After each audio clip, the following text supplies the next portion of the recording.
Thanks very much, Tim. Just before, medicine's an evolving, fascinating way of life in many ways.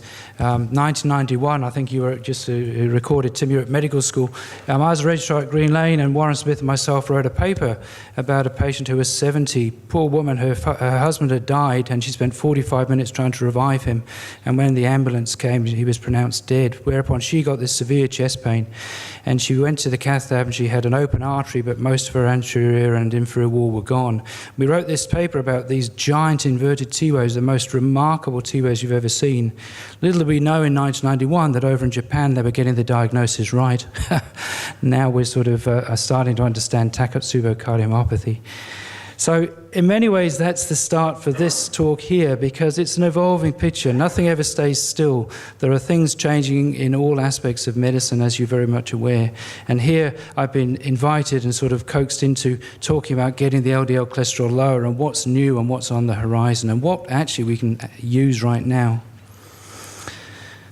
So I'm aware that it's, well, in fact, it's 12:25, and you're all looking forward to your healthy symposium lunch. There are food police dotted around, so be careful what you're eating. And just to the point, we want to get to lunch, so this shouldn't take long, so I will try to be quick so we can get something to eat. So the first case that I was asked to talk about was Sanjeev, a 54-year-old male. He had a MI. I'm telling you extra information. It was a STEMI last year. He's been treated with 80 milligrams of atorvastatin. You can take atorvastatin in the morning. It aids compliance. Doesn't have to be taken at night.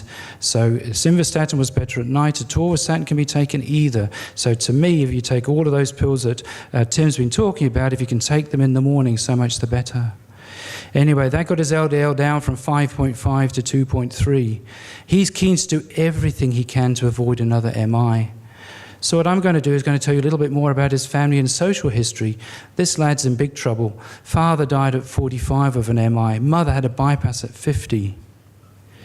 Now, you'd previously offered him a statin and a calcium score, but he was a non-believer. He'd go to the gym and he was a high achiever. No, thank you.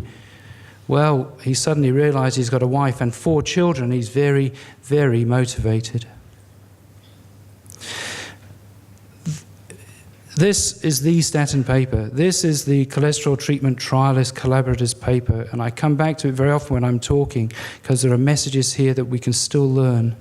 This was 170,000 participants in 26 randomized trials, put together in the most academically pure way you could imagine by the Dons in Oxford. Very dull paper, but the science is pure gold. They concluded that for statin therapy, safely reduces the 5-year incidence of major cardiovascular events by just over 20% per 1 millimeter reduction in LDL cholesterol. Per 1 millimeter. Per 1 millimeter. And there was no evidence of any threshold effect. In other words, if you get a reduction of 2 to 3 millimeter, there was a reduction of risk of 40 to 50%. Amazing. 1 millimole of LDL cholesterol reduction. And this is where we are. This is where medicine is advancing. Driving down LDL cholesterol is very much a feature of where we can help people, particularly people at higher risk. Ezetimibe. This has been much maligned in the medical press, which I think is a shame, because the story, this is all part of the story, and we can use it. It's now become generic. It is not expensive. Well, this fellow may not be able to pronounce it, but the question is, does it lower LDL cholesterol and reduce cardiovascular risk? Well, ezetimibe blocks the absorption of cholesterol, and it's very well tolerated. It's a plant sterol, essentially the same sort of molecule that's in that fancy margarine you can buy. Now, we know that statins block in the endogenous cycle by reducing the cholesterol absorption. Ezetimibe blocks in the exogenous cycle. They work very well together. Ezetimibe lowers the cholesterol, the LDL cholesterol, by 12 to 20%. It's well tolerated. You have 1 dose for all patients, best taken in the morning with your other pills. It combines very well with any dose of statin. And for people who really do have trouble with the higher doses of statins, if you give 10 milligrams of any statin to 10 milligrams of ezetimibe, you'll get the equivalent of 80 milligrams of LDL cholesterol lowering. Obviously, we're looking for 80 plus the ezetimibe, but you can do 10 and 10, and that's a very neat trick. Its use is somewhat limited by bureaucracy in New Zealand with Pharmac at this stage. The trial which demonstrated that this worked is this one. 18,000 patients were randomized within 10 days of an acute coronary syndrome.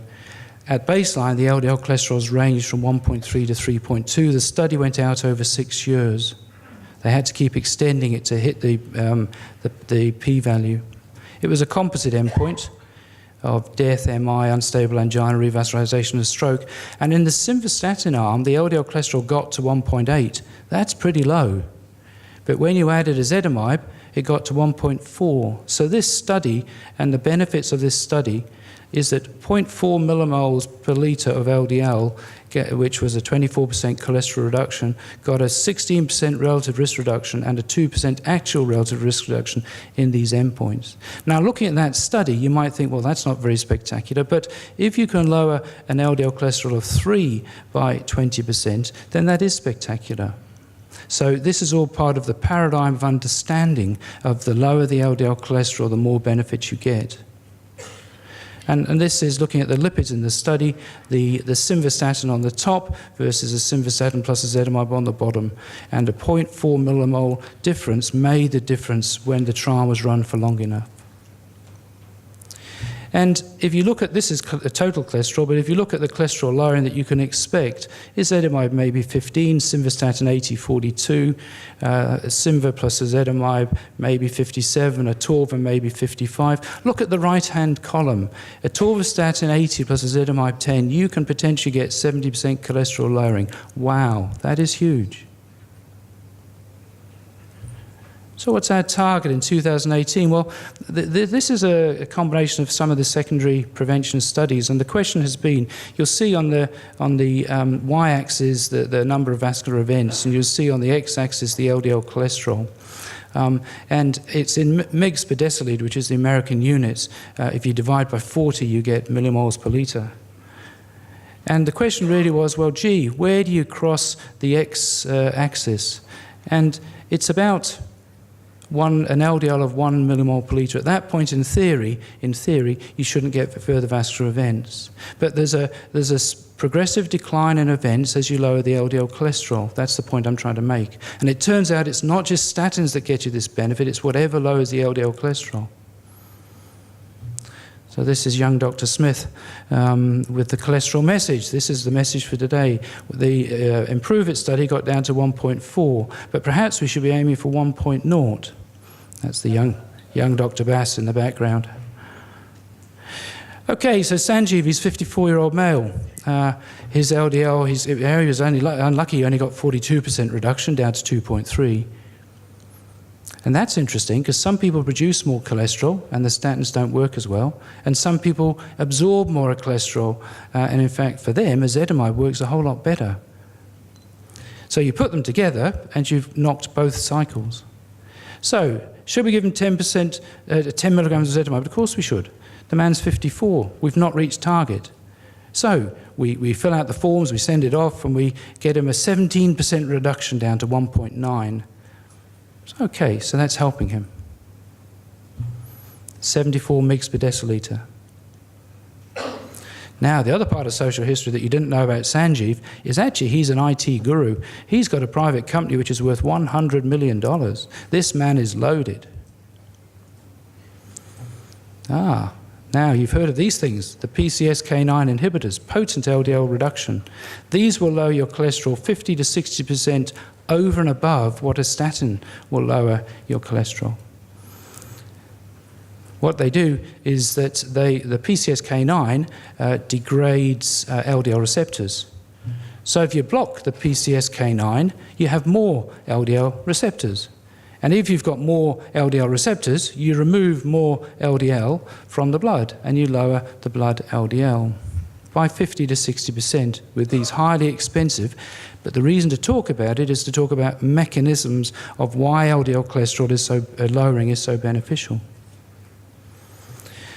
This is a stunning study, the Odyssey Outcomes Trial. It hasn't yet been published, which is a disappointment because you can't read all of the bits around it, but it's been presented at the American College of Cardiology. This study took post-MI patients with a mean age of 58. Sanjeev's not that far off that. 75% were male.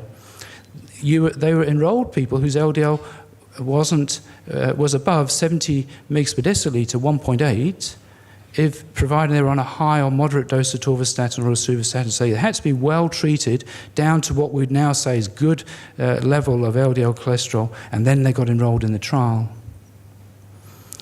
Alirocumab, you inject every 2 weeks. People say, oh, people never do that, but actually diabetics do it all the time, so I don't think it is going to be an issue. 75 milligrams or 150 every 2 weeks versus placebo. And they targeted a range for LDL of 0.65 to 1.3. And in fact, overall in the trial, the LDL went down to 0.8. And this is what they said: if it's above 70, it's undesirable. We'll aim between 25 and 50, which is the 0.6 to 1.2. But in fact, if it went a bit lower, down to a mg per deciliter of 15, they'd accept it, but lower than that, they'd come back a bit. And this was the cholesterol reduction from placebo versus alirocumab, with a mean achieved LDL cholesterol of 0.8 in this group of patients. And there's a diverging curve, a statistically important and definite diverging curve for multiple atherosclerotic events, or indeed for death. So there's a statistically significant, so if you drive from down to 0.8, you get a benefit over accepting a 1.8. So I'm not for a moment suggesting that this is the way to go. What I'm talking about is mechanisms, a bit like the blood pressure story where we're now looking for lower blood pressure readings. Actually for LDL it's still important. Every 1 millimole is important. So this is looking at is this relevant for Sanjeev? So if you have 19,000 patients treated for 3 years, you reduce with a LDL cholesterol of 100 or above, so Sanjeev was just 73, but 100 or above, you get an absolute reduction of death of 1.7%. So that might be relevant to Sanjeev. So it's an open question really for Sanjeev. Lifestyle changes, aspirin, possibly dual antiplatelet therapy long term, ACE inhibitors, ARBs, beta blockers, possibly. Atorvastatin plus ezetimibe, definitely. What are we waiting for? Alirocumab, well, it's now available in New Zealand. It's $10,000 a year. I've prescribed it so far 3 times, and I've yet to find out if the patients have bitten the bullet and gone and picked it up. These are people with post-stents, big heart problems, young, with LDLs of about 3.5 and above. So I've never prescribed anyone with an LDL of as low as Sanjeev. So at the moment, I'd probably hold back and say, well, gee, it's on the horizon, give us a couple more years. But actually, that might be me shirking my responsibility because the data's already in. There is a benefit, although there isn't a long-term safety up to 3 years. It seems fine. And certainly screen his siblings. Why wouldn't you? So, patient 2, just about 5 slides for this one. If you read about patient 2, he was one of those statin non-believers. And so he was a man, Simon. Simon had an MI 10 years ago. He was on simvastatin, it gave him muscle aches. It often did, actually.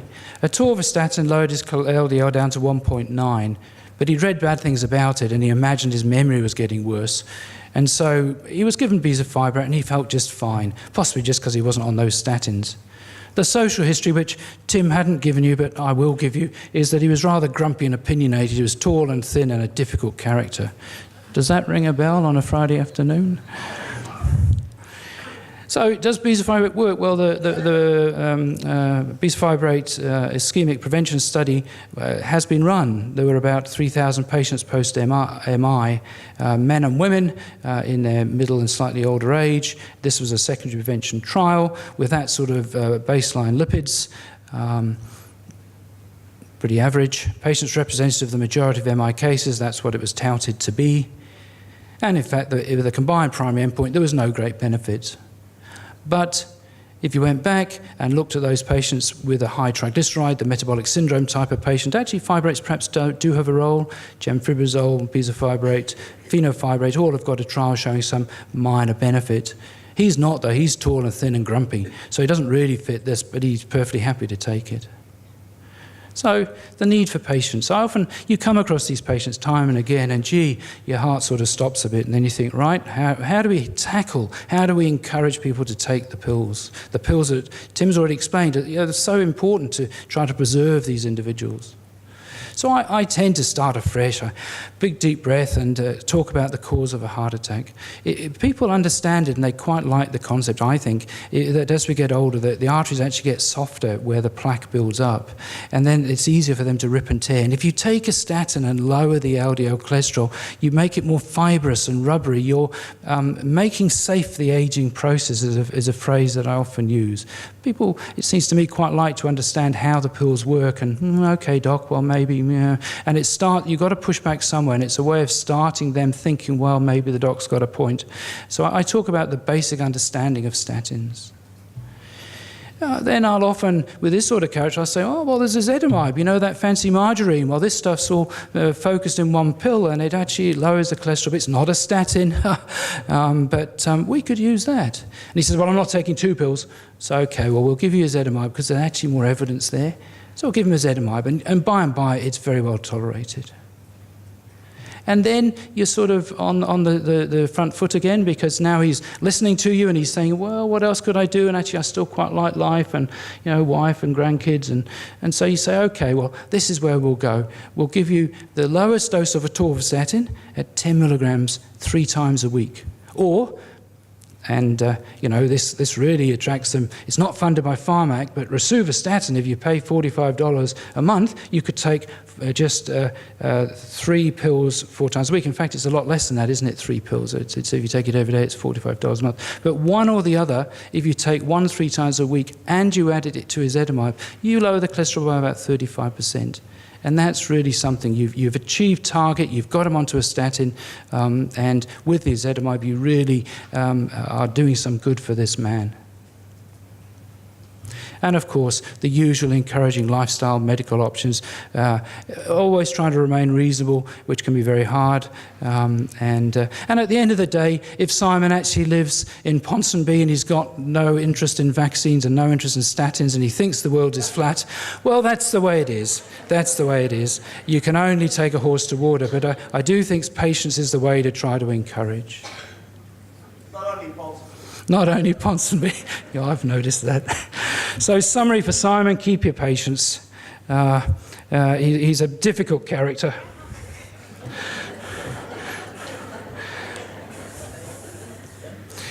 So summary for secondary prevention, as I was led to bring, LDL lowering is effective and safe, and it is important to encourage patients to take a higher dose statin, particularly when they've had a vascular event.